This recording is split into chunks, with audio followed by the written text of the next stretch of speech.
I'm Shirley WYVER. I'm a lecturer in child development at Macquarie University, Australia.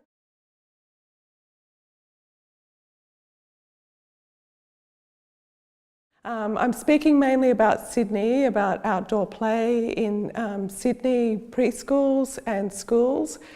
One of the big challenges that we have, so we have the ideal climate for outdoor play.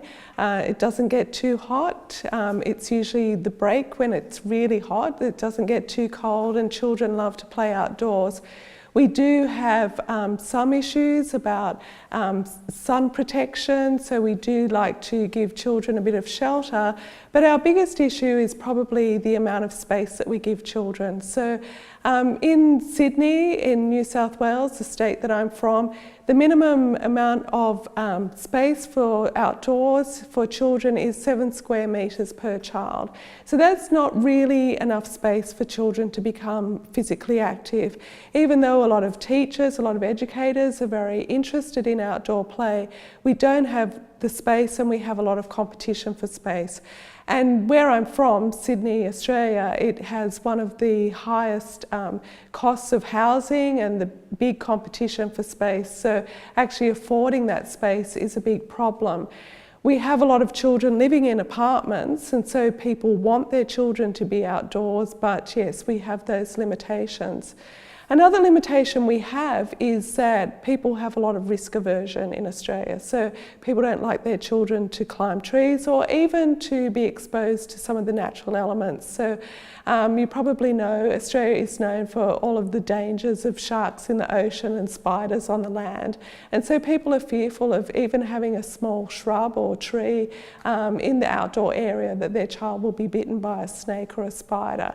We think that early education contexts are great places for children to learn how to look out for those kinds of dangers. So it's easy as an Australian to avoid being bitten by a snake or a spider, and we think that's actually something that children should be learning in those contexts.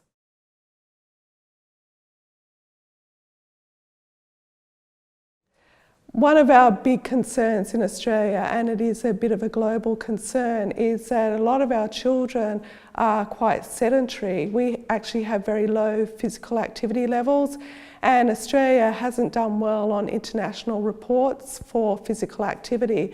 So one of the big benefits for children is to be outside playing. That's a natural way for them to accumulate physical activity. And we've actually done research where we've promoted outdoor play and found that children are more physically active when they engage in outdoor play. So that's sort of a natural remedy for some of the health problems that we're facing.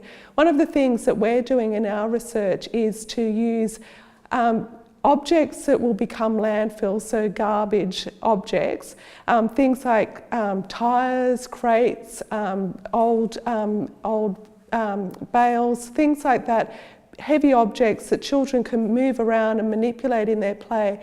They're using expending a lot of energy in doing that, but children are thinking about their creativity. They're not actually thinking about the physical exercise that's involved.